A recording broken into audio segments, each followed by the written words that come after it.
This podcast is for informational purposes only and should not be considered legal, health, tax, professional advice. You are not responsible for any losses, damages, or liabilities that may arise from the use of this podcast. This podcast is not intended to replace professional medical advice. The views expressed in this podcast may not be those of the host or the management. This podcast may contain adult themes, so parental discretion is advised. As part of our mentoring role, we seek resources and support designed to help women thrive. Today's guest is Deneen. Mia has captured her journey and the keys to her newfound freedom in her book, God's Work, where she shares her insights on self worth and the importance of seeking self as God's perfect creature, created for a unique purpose. Join us as we dive into Mia's incredible story, exploring how faith, resilience, and a deep understanding of God's love can transform our lives and set us free from the chains of our past. Get ready to be inspired, challenged, and uplifted. So welcome here. Welcome. Thank you. Thank you for Yes, having me. if you want to expand on your credentials, you can go ahead and do that. Sure. Well, I am Mia Deneen Smith. I am a singer, songwriter, author, and speaker. I have a master's degree in elementary education from the University of Virginia, as well as a bachelor's in music and English from the same university. I have been a teacher in public, private, and homeschool settings for over 20 years, as well as a classically trained operatic singer. I did a short tour in Italy in the late 90s, and once I came home, I began my career as an urban or contemporary Christian artist. I'm happy to be here, and thank you for having me. All right. I actually purchased your book. Oh, wonderful, Yes, wonderful. yes. Thank you so much for your So, support. okay. So, I'm going to read two little excerpts from it. This is chapter 2. It says, I can't remember not being overweight. I can't remember not loving food. Some of my fondest childhood memories were with my grandmother. Nanny was the sweetest, most unselfish person I ever known. She loved without condition. She led me to Christ at a very early age, and she was the absolute best cook ever. I remember the comfort of her house, the warmth of her tone, and all the delicious food that felt just like love. I was safe with her. She never let anybody call me fat. She always corrected them, saying that I was pleasing the pump. And then the other part to that I wanted to um, to talk about quickly is the part where she says, you say, I wish I'd known then what I knew now. That first inside my head was actually a longing for love that only God could fill. And that voice was the voice of the enemy trying to keep me, yes, from realizing true love and validation was really. So, how does your faith, how did your faith play a role in overcoming 35 years of battling and eating disorder, codependency, and low self-esteem? Okay, so this is a wonderful question. Thank you so much for asking me. It's a very layered question, like an onion. Like I said in my book, my grandmother introduced me to Jesus Christ as a child. It was, I was probably in my early teens, from when I really began to own my faith, but I knew about Jesus from very early. And so growing up and being an adult, I was a believer. I was, I led in the church. I, always sang in choirs. And as an adult, I was leading ministry, leading Bible studies, children's ministries.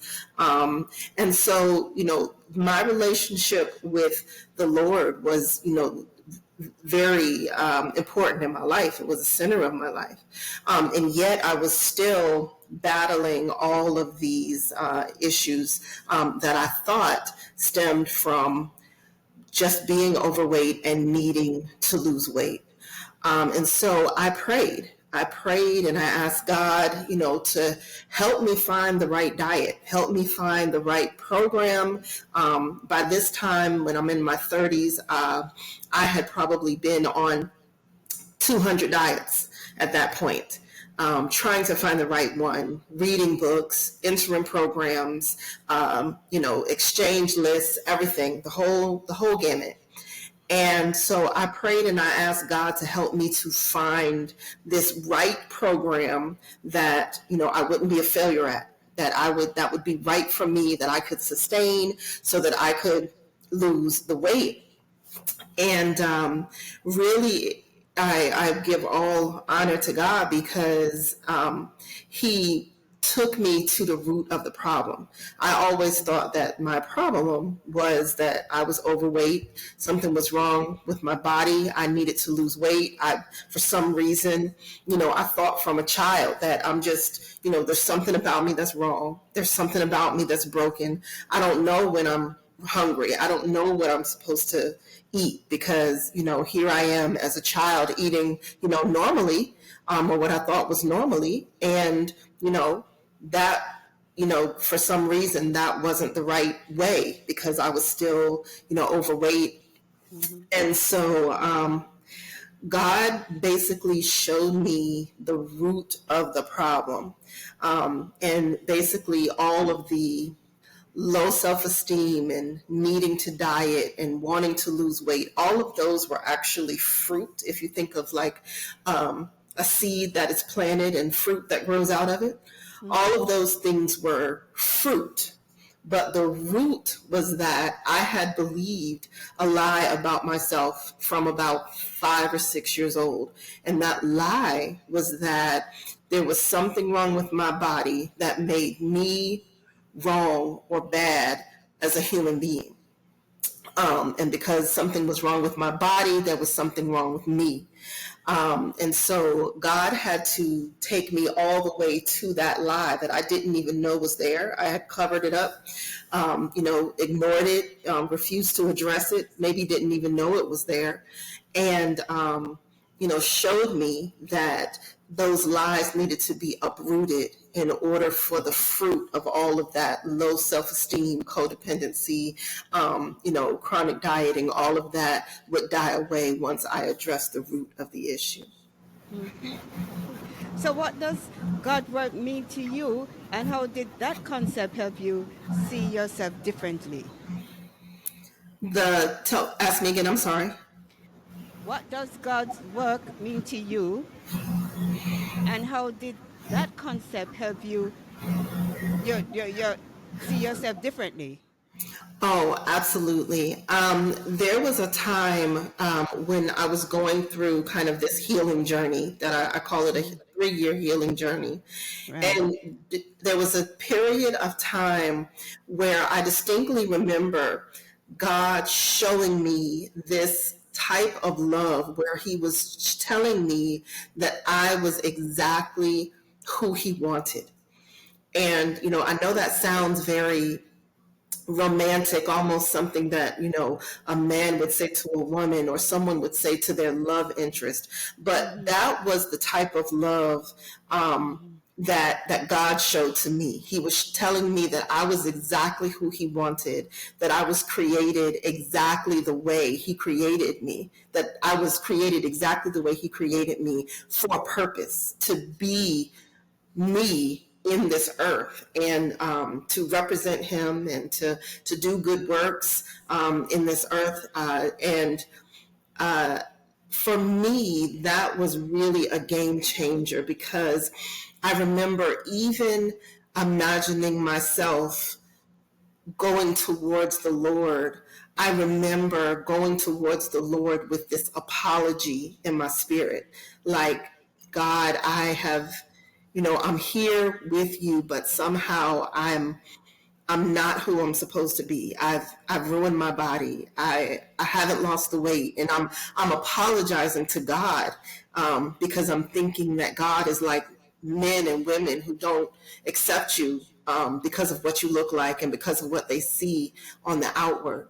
But I just remember at that time God saying to me, "You are exactly how I wanted you. I created you exactly like this. Every part of your body is exactly my work. You are my masterpiece. You are my Amen. child."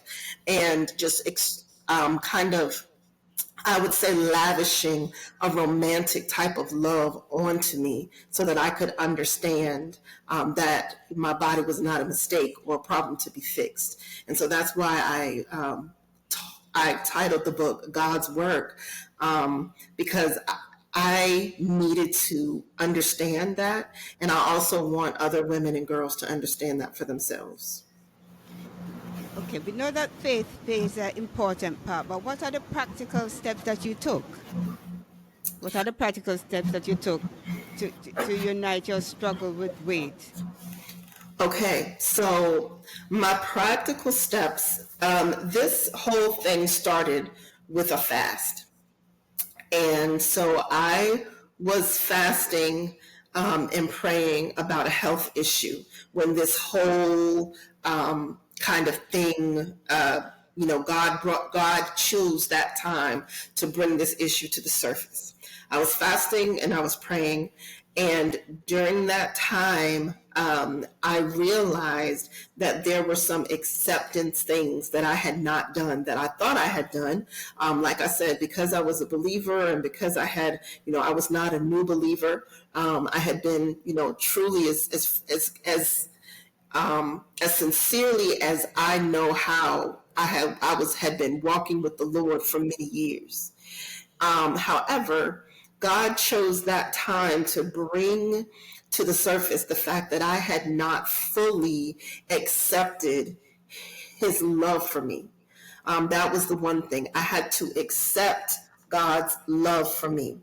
In essence, I had to accept Christ. I had to really and truly accept who he made me, how he made me, who he was, his love for me, and accept the fact that all of that wasn't just for everybody else, that it was for me too.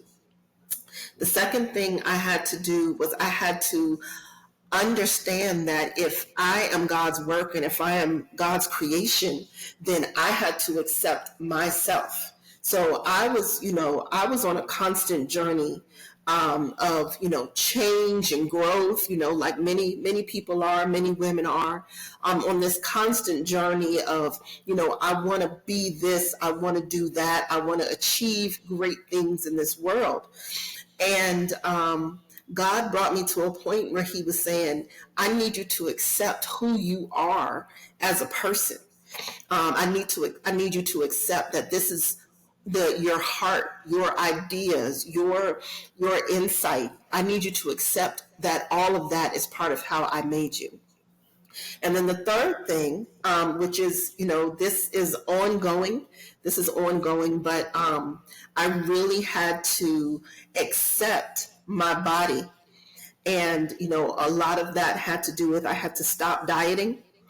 I had to really work on this renewing of my mind, just telling myself that, I am God's work and that I have a purpose for being just the way I am, with this being this weight and this height and this mouth, this nose, this hair. Being in the environment that I am in is all part of God's plan for me, and that I need to accept that, and not just accept it, but be grateful for it. So those were, the three main things: was really accepting Christ and his love for me, his unconditional love for me. Um, Accepting myself, who I am as a person, and then accepting my body, flaws and all. Hmm. Can you talk about the process of writing the book? What was the process that you had to go through to write God's work? I mean, I've read it, most of it, and it's very deep. So, Thank you. so, so I know we're not going to have enough time for you to really, go into it, dissect it, but just give us a high level, you know? Okay. Mm-hmm. So this book was the culmination of 3 years. It was a 3 year journey. And so it took me about 3 years to write it. And I remember when God told me to write, I was kind of in the middle of all of this. God was showing me things. I was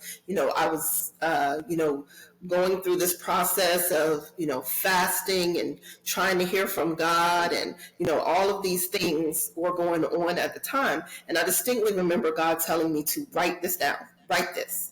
And I originally thought, because this is where my mind always defaulted to, was I originally thought, okay, God is going to make me thin, and this book is going to be about weight loss.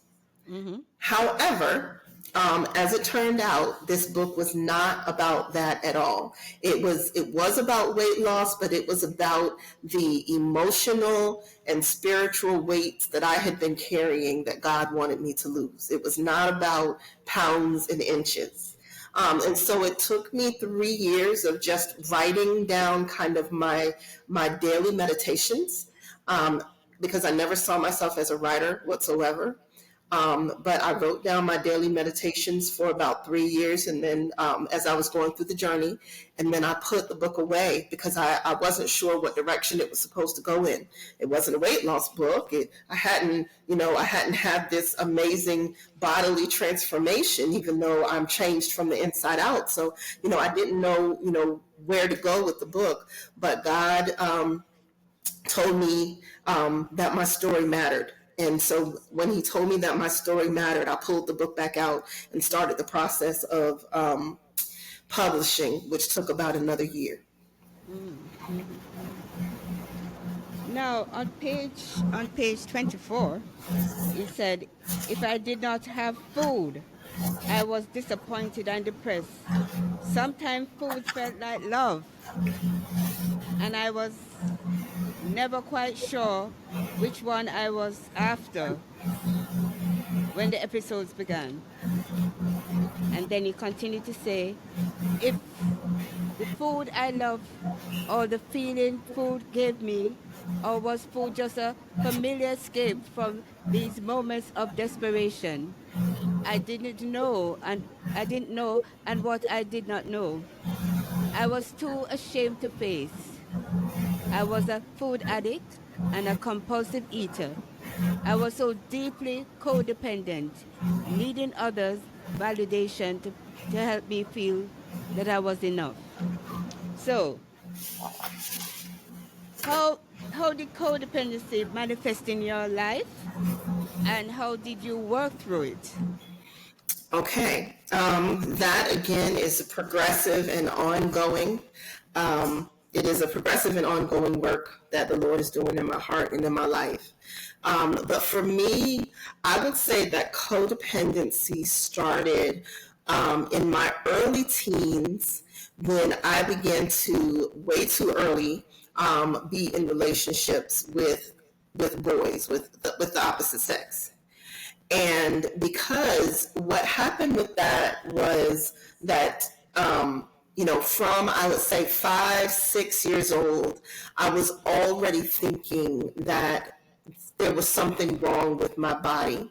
And I had already begun to be performative in my life as a child. And what I mean by that is I had this sense of emptiness, the sense of lack, like I wasn't good enough. I wasn't, I wasn't to the level of my peers because my body was wrong, because something was wrong with me.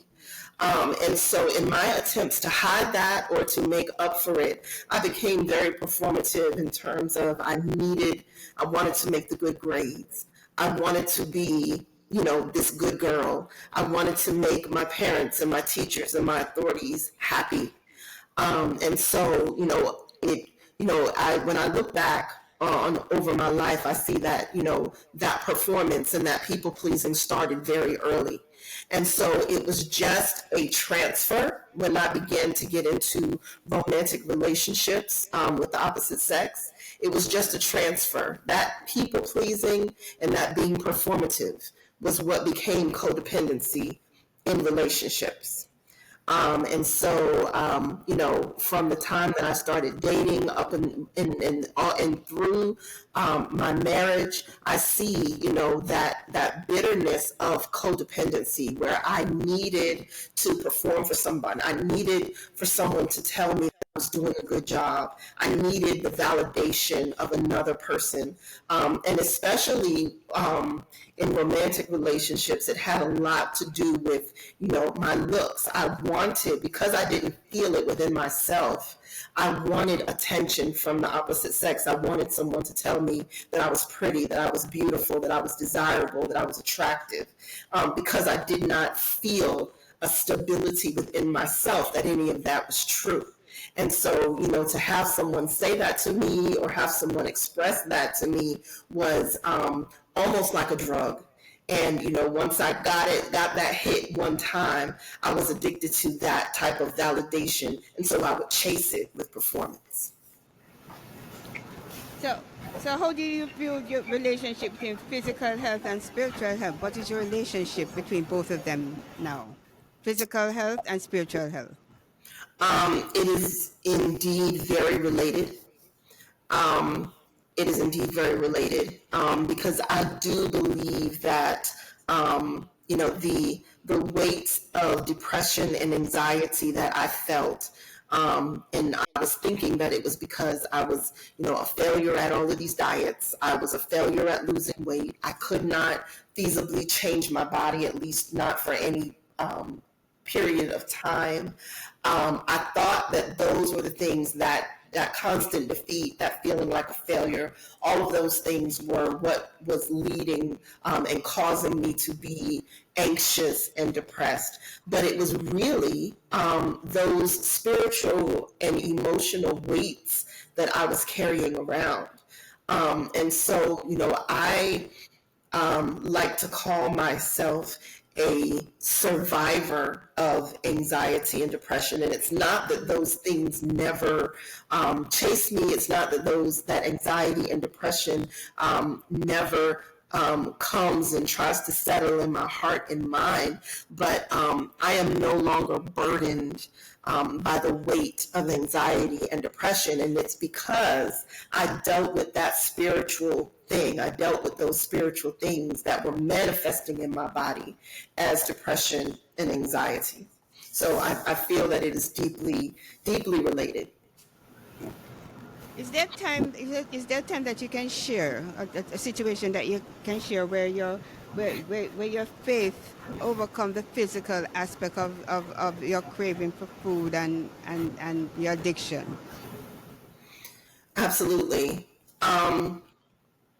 What I can tell you is that as I began to more and more believe the truth of God about myself,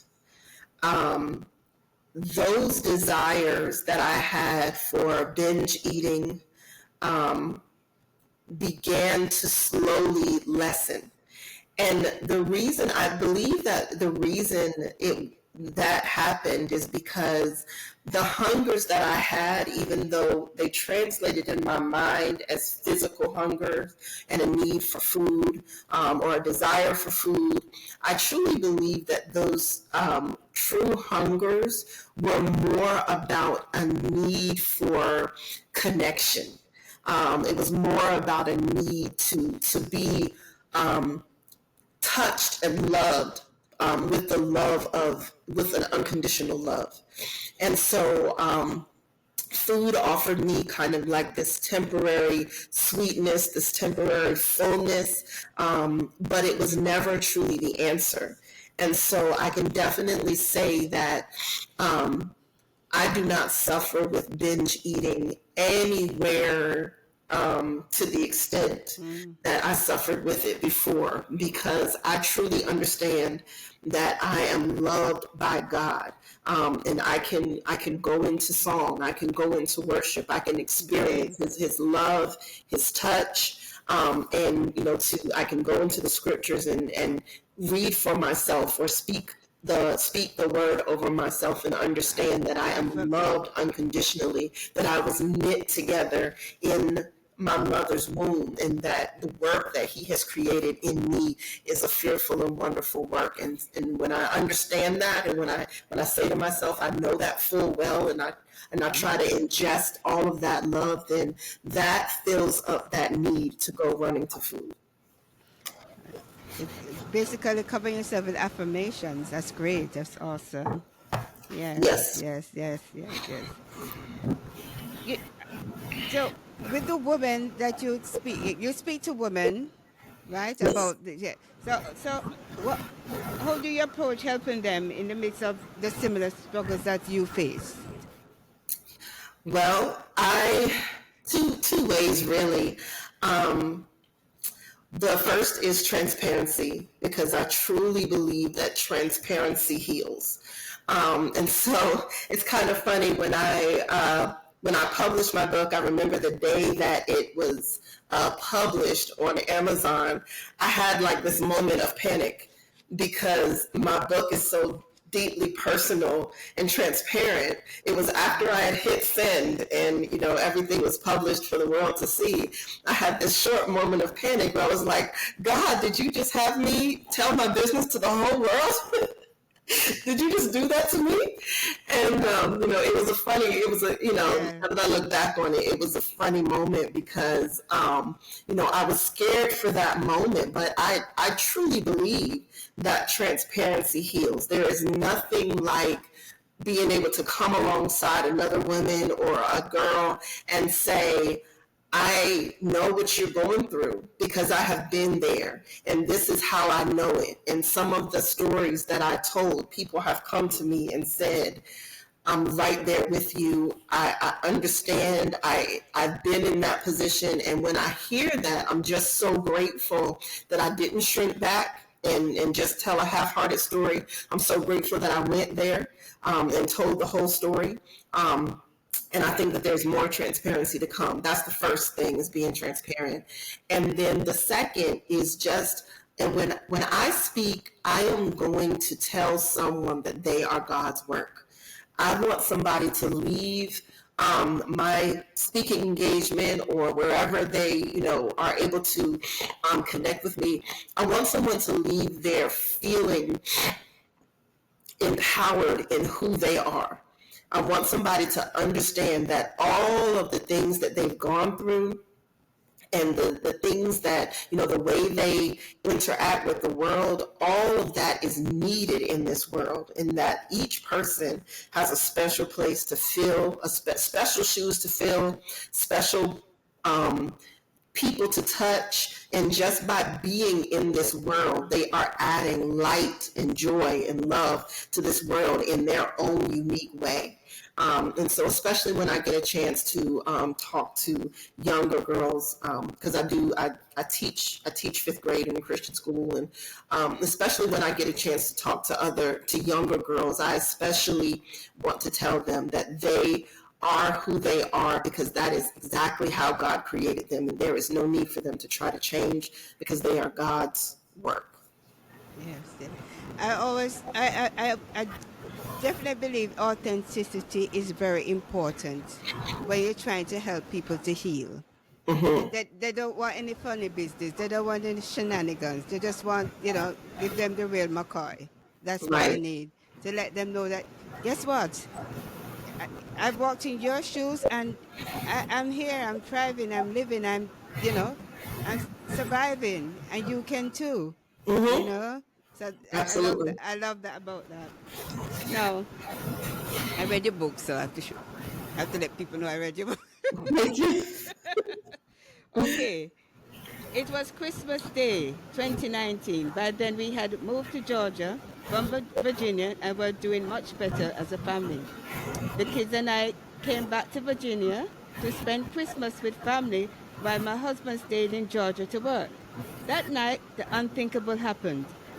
After we had eaten Christmas dinner, opened our gifts, and were sitting around in the living room talking, my dear aunt began to experience chest pains. We called the ambulance. They arrived, took her information, wheeled her out of the house in pain, yet conscious and alert. I gave her a blanket and told her I loved her and that I would see her at the hospital. The ambulance left, and I was getting myself ready to go when the phone rang. It was my sister. Mia, she said, sobbing. Aunt Susie didn't make it. I dropped the phone. The question I have for you is, how did the loss of your loved one here change your perspective on life, food, and self-worth? How did it change? Okay, so I always say that this was the just the point of movement in my life. When I teach creative writing and I teach my children how to write stories, I tell them that there needs to be some kind of point where things begin to move in your story.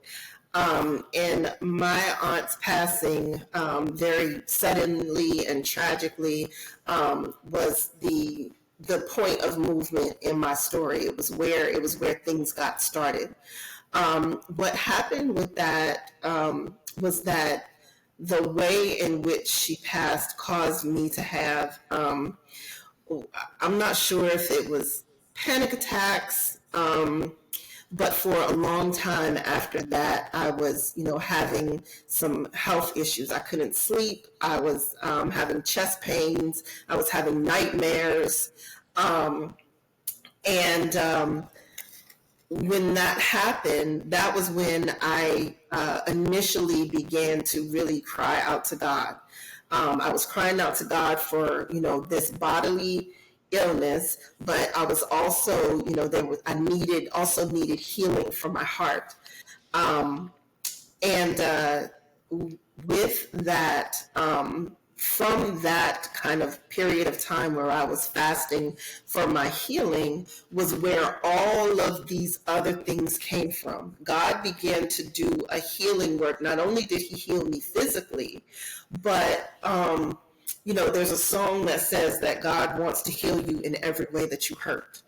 And so at that particular time, I don't believe that I was praying specifically about my issues with weight and food, but everything was there.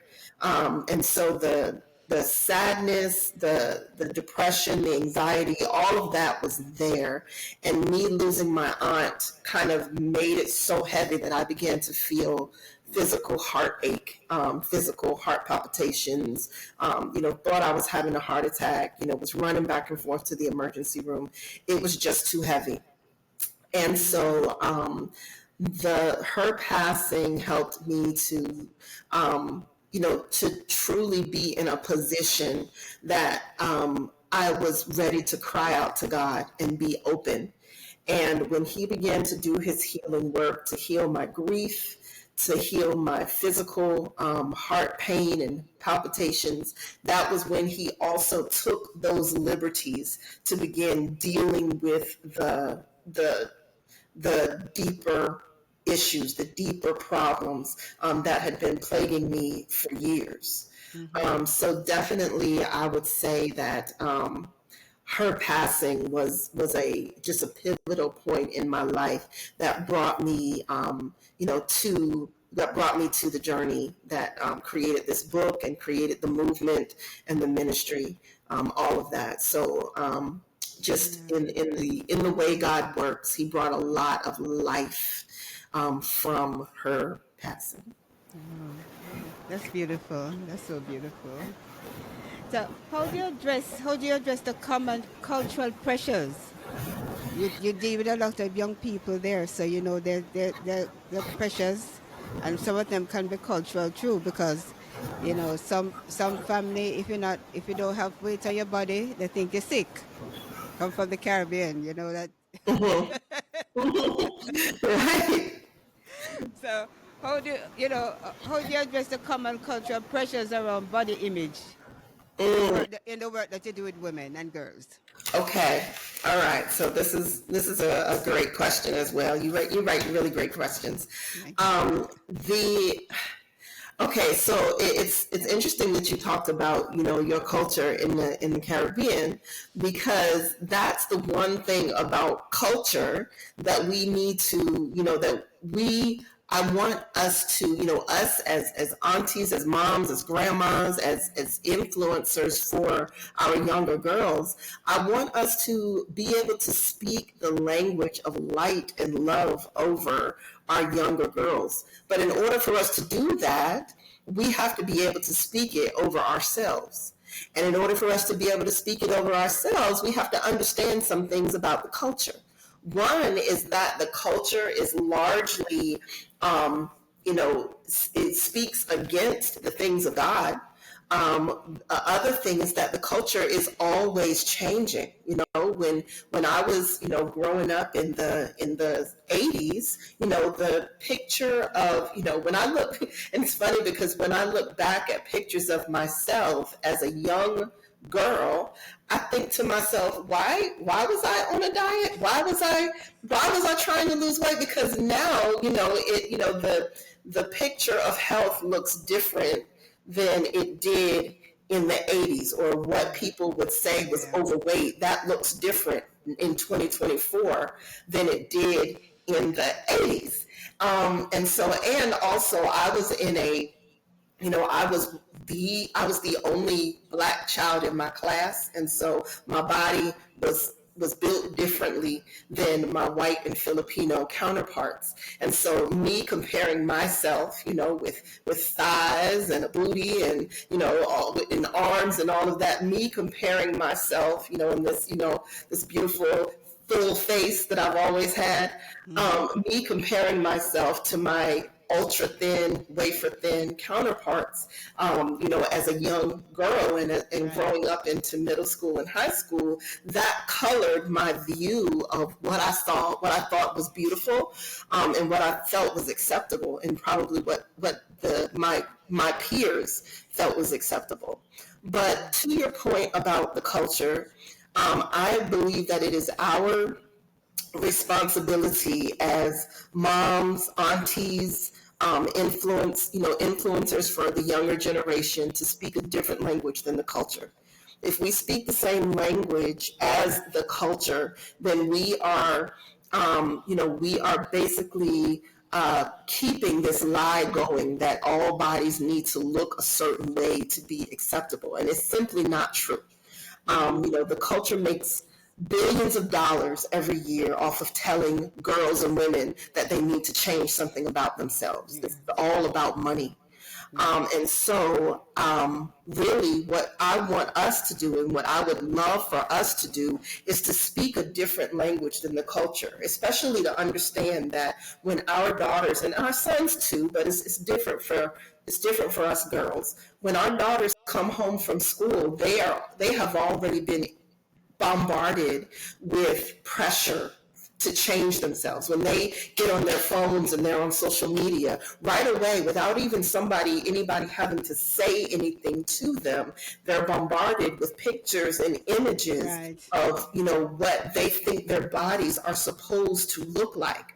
And really, less than 10% of the population has this ideal body type that people are looking towards, and it's always been that way. When it was wafer thin, that was less than 10% of the population had that, and so you're always ostracizing over 90% of the Right. population by trying to have everybody adhere to this one aesthetic. And that is not how God wants us to live our lives, because see, the truth is, as long as we are so busy and distracted with trying to change ourselves and trying to be something that we're not, we will never understand our purpose. And so I believe that it's even bigger than the culture. I believe that this is a weapon of the enemy that he has formed against women and girls to keep them so distracted and so busy trying to be something for somebody else, trying to be something for the culture, that we don't have the time to sit and say, God, how have you created me? And what have you created me to do and be? Wow. Powerful stuff. Because a lot of people don't understand that we're here for a purpose. Every single one of us was born with a purpose attached to our birth. But as you correctly say, we spend our time trying to put ourselves or become something that God didn't create us to be. That we're going back to Him without fulfilling our purpose. How about that? Mm-hmm.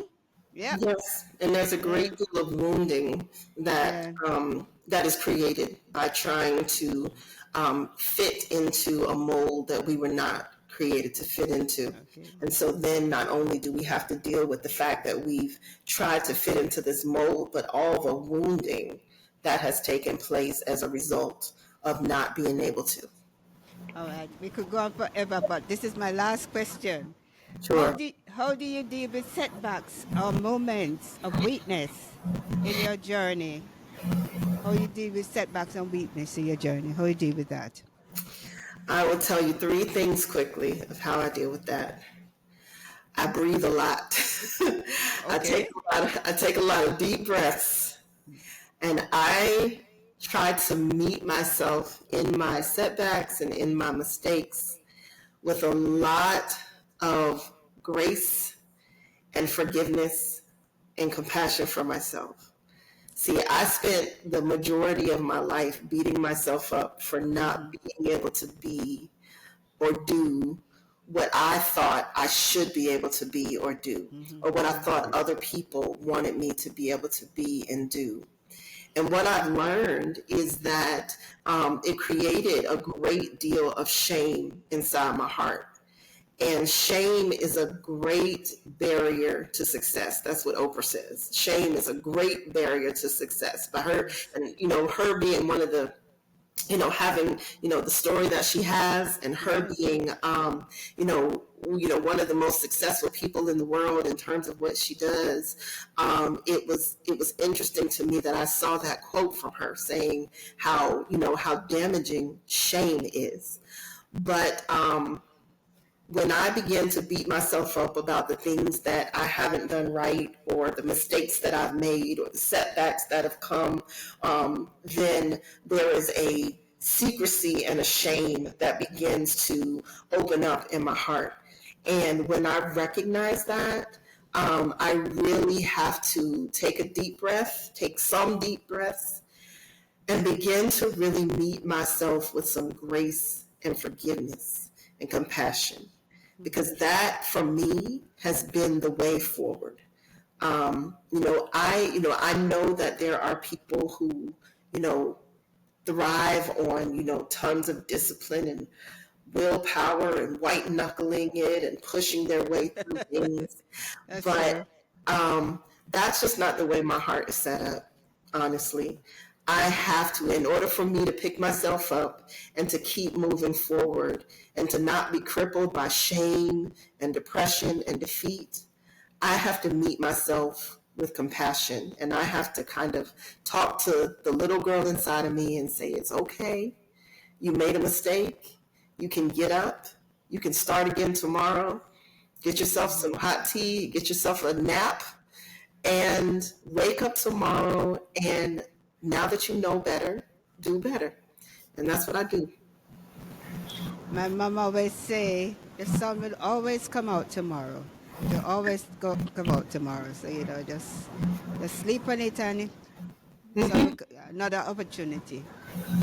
All right. So you Absolutely. know, thank you. As we wrap up today's conversation, I want to take the moment to thank Mia for joining us today and for the work she's doing to empower women to embrace their true worth. We're grateful for you, Mia, and and Thank you and, we, so much. and we'll be cheering you on. We'll be cheering you on as you continue to share your life-changing message with the world. Could you mind telling my audience how to get in touch with you about the book and things like that? Absolutely. I am on Facebook and Instagram mostly under the name Mia Deneen. I'm actually on Facebook. I'm still under the name Mia Overton Smith, but I do have my artist page that's Mia Deneen. So get on Instagram and find me under Mia Deneen. Get on Facebook and find me under Mia Deneen. And also my book, God's Work, is available for purchase on Amazon. So I would love to hear from you. Okay. All right, to the Modern Titus 2 Women audience, if me a story what has inspired you, I encourage you to take that next step.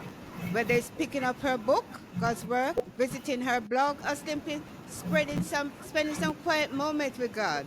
Remember, you are God's creation, crafted perfectly for your purpose, and your worth is not defined by your struggles, but by the one who created you.